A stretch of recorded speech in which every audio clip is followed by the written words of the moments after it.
Hello students, good morning and very warm welcome to all of you. Students, I am Chetan Pawar, Assistant Professor and Head Department of Botany, working at Gokhale Education Society's Arts, Commerce and Science College, Jawar. Students, we have already started the Unit 1, that is the cell biology, and in our today's presentation we are going to discuss about the new topic, that is the cell wall. We have already seen this introductory part of the cell wall in our previous presentation under the general structure of the plant cell. Now all of you know that the plant cell, it is a eukaryotic cell, and the plant cell and the fungal cell from the eukaryotes, they show the presence of cell wall. And this cell wall, it is the outermost, it is a non-living and protecting covering of the plant cell as well as the fungal cell. But in today's presentation we are going in details of the cell wall. How is the structure of the cell wall and what functions are performed by the cell wall. So let's start with our today's topic, that is the cell wall. The cell wall was first observed and named simply as a wall by the Robert Hooke in 1665 when he was observing the cork cells of the xylem, and he first time coined the term cell, and after that he coined the name or the term, that is a wall, for the cell wall. The cell wall is a structural layer that surrounds the some types of the cells which is situated outside the cell membrane. In case of animal cell or the protista, the cell membrane is the outermost covering. But in plant cell and the fungal cell, the cell wall, it is the outermost covering and it is situated outside the cell membrane. That means the cell wall is the outermost covering and inside the cell wall there is the cell membrane, which is the living membrane. Then it can be, cell wall can be the tough, flexible and rigid, which provides cell with both structural support as well as the protection. On the basis of chemical composition of the cell wall, there are three types of the cell wall. First one, that is the bacterial cell wall.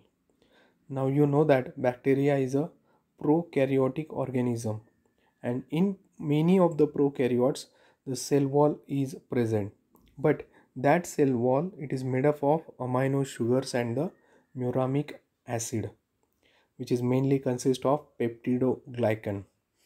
Okay, then the second is the fungal cell wall.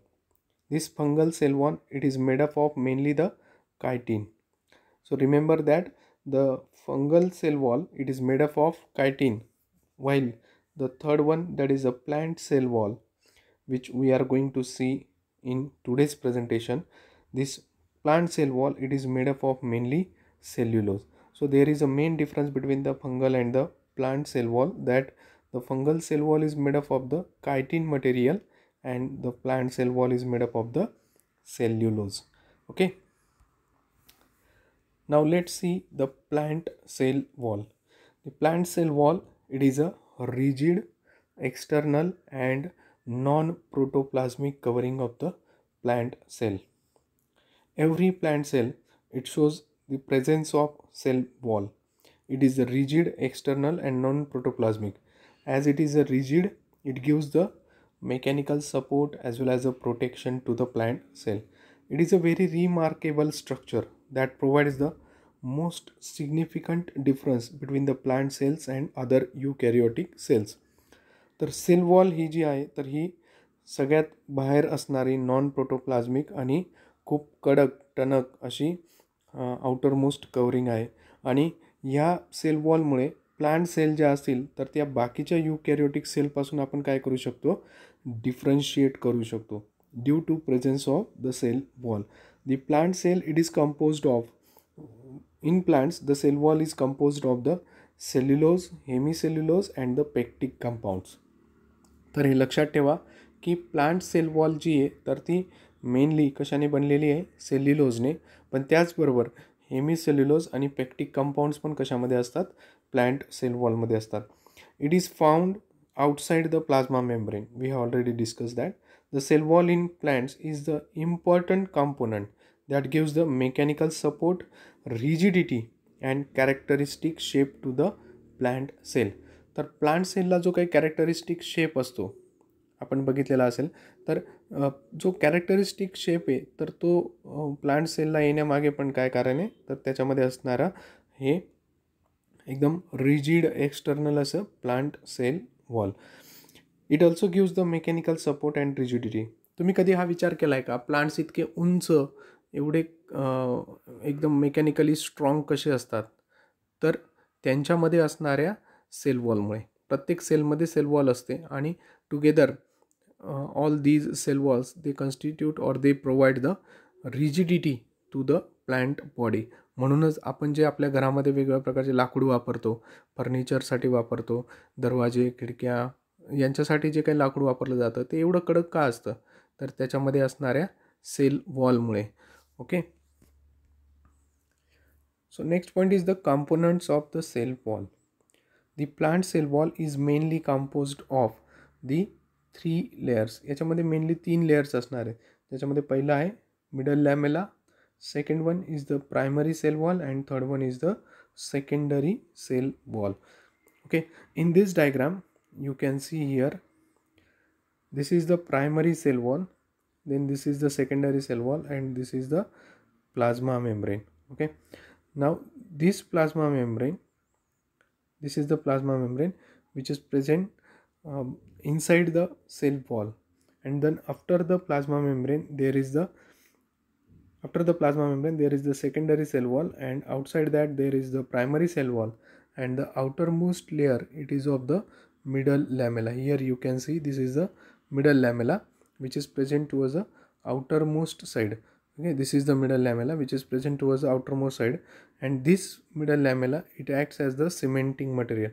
म्हणजे ज्या जवळजवळच्या ज्या cells असतील, ॲडजसंट ज्या cells असतील, शेजारी शेजारी, तर त्या सेलच्या मधला सिमेंट म्हणून, जसं आपण घर बांधत असताना जी भिंत बांधतो, भिंतीमध्ये ज्या विटा असतात, तर विटांच्या आतमध्ये जसं आपण सिमेंट टाकतो, 2 विटांना जॉईंट करण्याचं काम सिमेंट करतं, त्या पद्धतीने 2 प्लांट सेलच्या मध्ये जी जागा असते तर ती कॉमन जागा जी असते ती कोणी ॲक्वायर केलेली असते, it is occupied by the middle lamella. Then inside the middle lamella there is the primary cell wall. थोडंसं डार्क ब्राऊन कलरमध्ये तुम्हाला हा जो वॉल दिसतोय, that is the primary cell wall which is a thin, and inside that primary cell wall there is a secondary cell wall which is thick, somewhat thicker than the primary cell wall, and inside the secondary cell wall there is the plasma membrane which is a living outermost membrane in case of the plant cells. Okay, it is a living, not outermost living, and outermost non-living is the plant cell wall. Okay, so this is the diagram which gives the idea about the plant cell wall. The cementing material which is common to adjacent cells, that is called as the middle lamella. Then inside the middle lamella there is the primary cell wall, and inside that there is the secondary cell wall.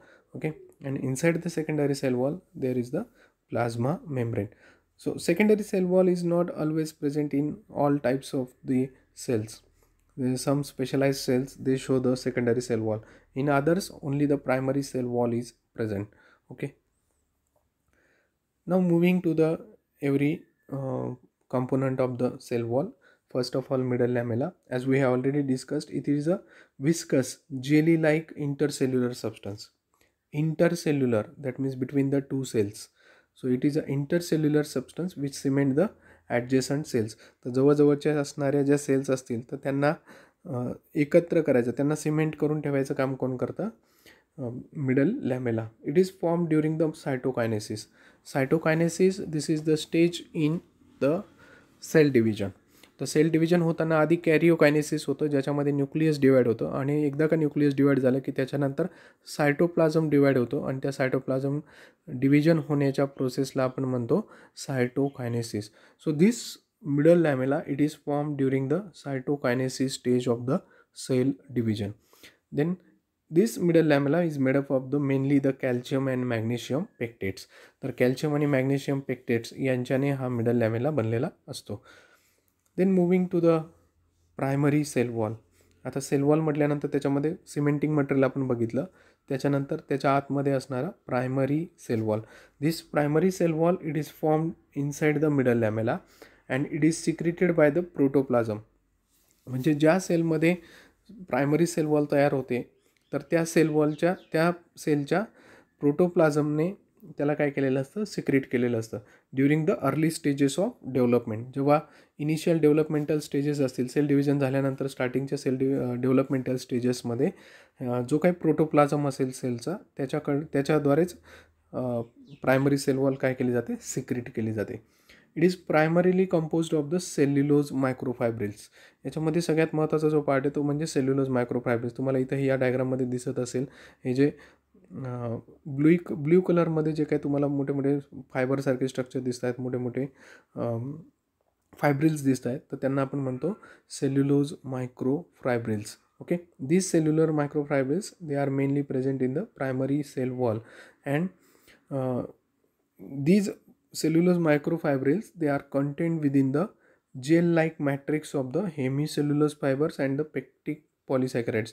Here you can see this is the pectin polysaccharide which is present in the form of pink color.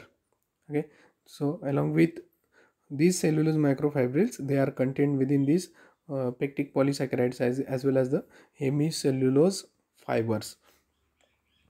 This is the diagram which shows the primary cell wall. This is the middle lamella which is shown over here. It is a middle lamella, and inside the middle lamella there is the primary cell wall, and this primary cell wall it mainly consists of these cellulose microfibrils. Along with these cellulose microfibrils there is the pectic polysaccharides and the hemicellulose fibers are also present.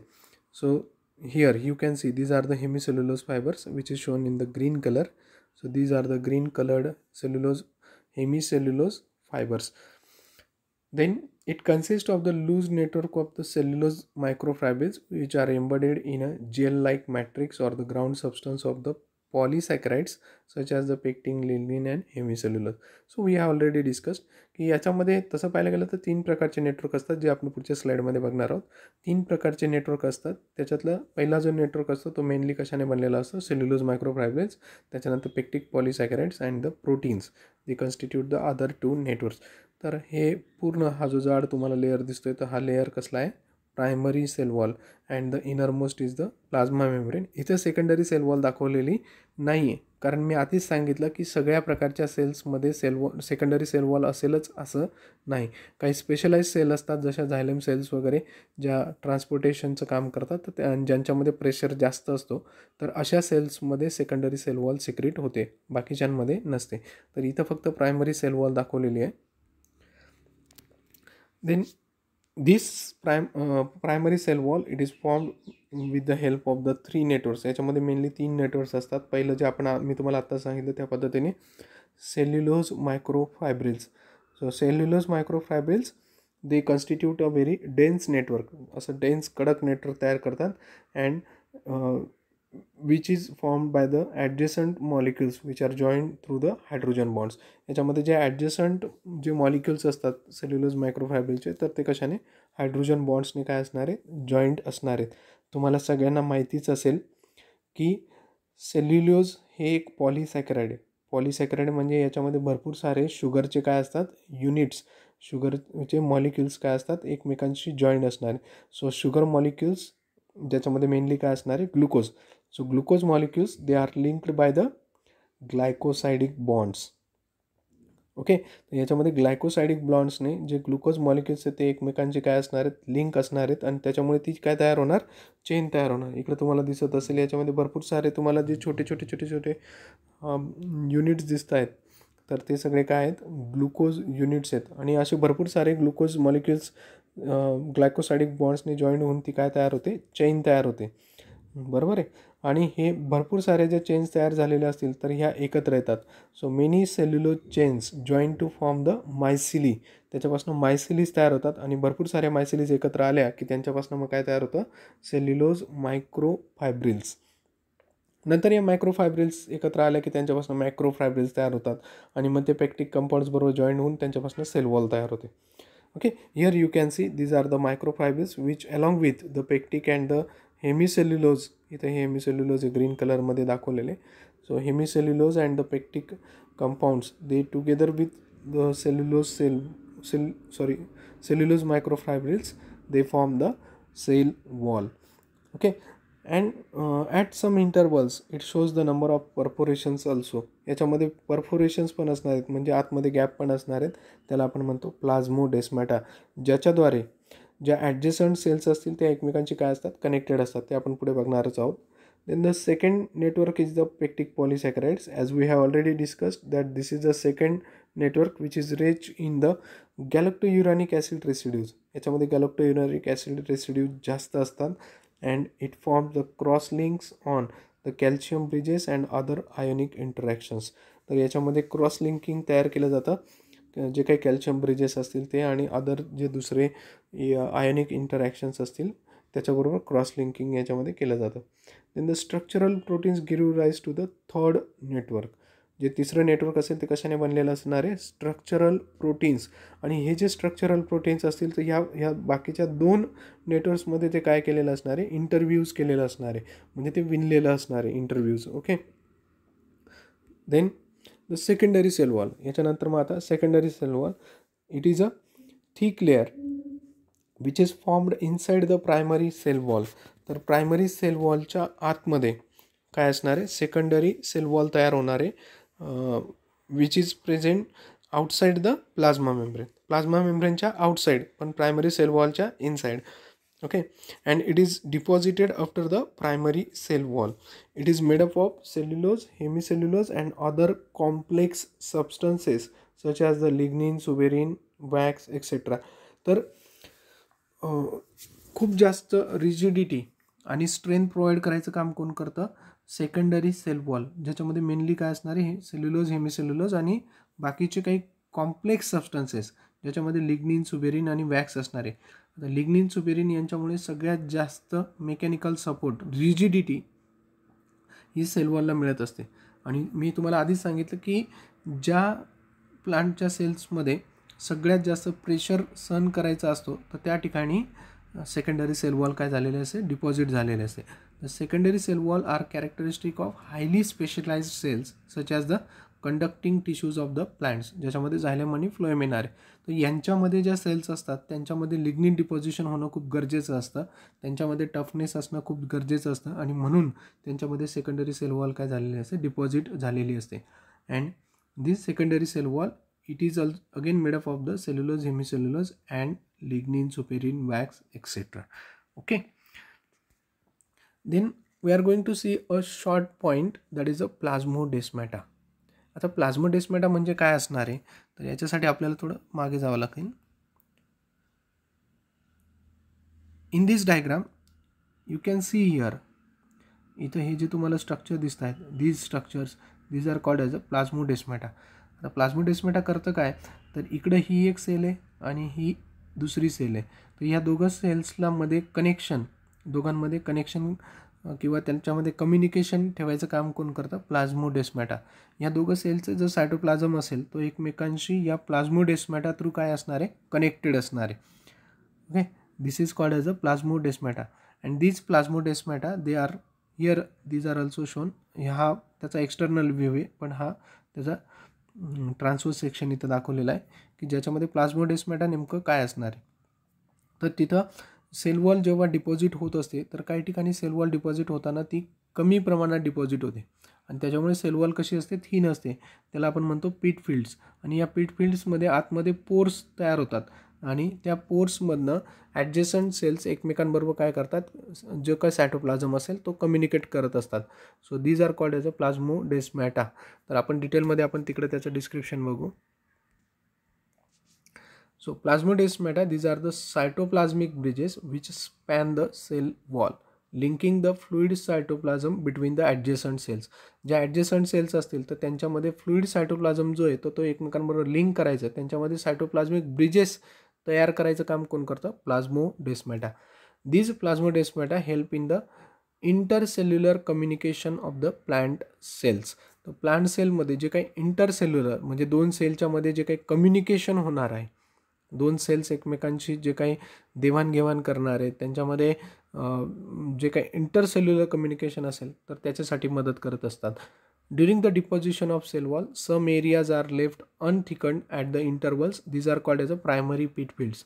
मी तुम्हाला सांगितलं त्या पद्धतीने जेव्हा sale wall deposit होत असते तर sale wall deposit होत असताना काहीही एरिया जे असतात तर ते अनथिकन्ड म्हणजे त्यांची थिकनेस कमी राहते, अनथिकन्ड, आणि त्यांना म्हटलं जातं प्रायमरी पीट फील्ड्स.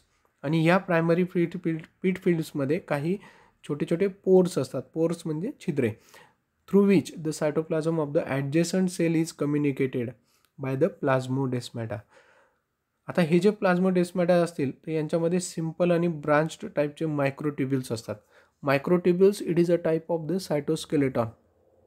तुम्हाला नंतर ते पुढच्या वर्गांमध्ये किंवा जेव्हा तुम्ही SYTYला जाल तेव्हा तुम्हाला सायटोस्केलेटॉन येईल. तर सायटोस्केलेटॉनचा एक टाईप म्हणजे काय? मायक्रोट्युब्युल्स. आणि हे मायक्रोट्युब्युल्स जे प्लाझ्मोडेस्माटामध्ये असतात तर ते सिंपल किंवा ब्रांच्ड असू शकतात. आणि ज्या डेस्मोट्युब्युल्समधून त्या मायक्रोट्युब्युल्सला काय म्हटलं जातं? डेस्मोट्युब्युल्स.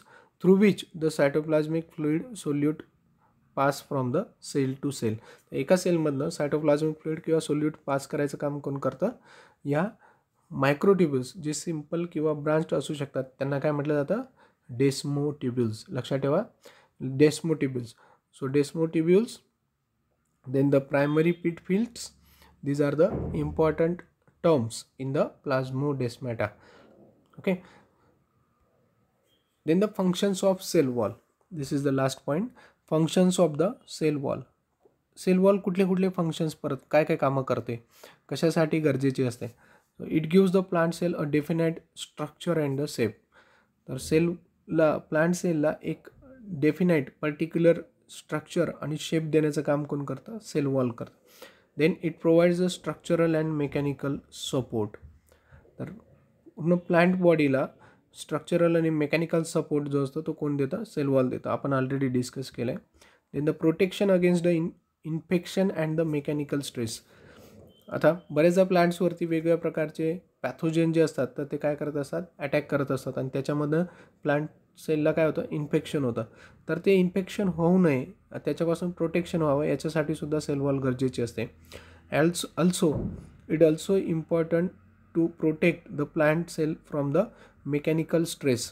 काही मेकॅनिकल स्ट्रेस असेल, मेकॅनिकल इंजुरी होणार असेल तर त्याच्यापासून सुद्धा ते त्याला काय करत असतं? प्रोटेक्ट करत असतं. It separates the interior of the cell from the outer environment. बाहेरच्या एन्व्हायरमेंटपासून इंटेरियर, सेलचं इंटेरियर जे असेल तर त्याला सेपरेट करायचं काम सुद्धा कोण करतं? Cell wall. Then it also controls the transport of substances and the information. आता सेल वॉल अशी असते की ती काही सबस्टन्सेसला काय करते? पास करू देते, त्याला ट्रान्सपोर्ट करू देते, किंवा इन्फॉर्मेशन असेल त्याला पास करू देते. So it is controlled. Cell वॉलमध्ये ज्या प्लाझ्मोडेस्माटा असतात त्यांच्या through it is controlled it controls the transport of substances and the information. Then it prevents the cell from rupturing due to turgor pressure. आता plant cell म्हटल्यानंतर त्याच्यामध्ये भरपूर सारा turgor pressure तयार होत असतो, कारण इतकं हाईट इतकी असल्यानंतर त्या हाईटपर्यंत वॉटर फ्लो करण्यासाठी त्याच्यासाठी तर भरपूर सारा टर्गर प्रेशर प्लांट सेलवरती येत असतो. आणि जर सेल वॉल नसेल तर ह्या टर्गर प्रेशरमुळे ती सेल काय होऊ शकते? रप्चर होऊ शकते, ती ब्रेकडाऊन होऊ शकते, ती फुटू शकते. म्हणून त्याला प्रिव्हेंट करण्यासाठी सेल वॉल गरजेची असते. And it also prevents the water loss. तर वॉटर लॉस, सेलमधून वॉटर लॉस होऊ नये याच्यासाठी सुद्धा सेलमधनं वॉटर लॉस होऊ नये याच्यासाठी सुद्धा सेल वॉल महत्त्वाचं फंक्शन परफॉर्म करत असते. Okay, so these are the total functions of the cell wall. Thank you.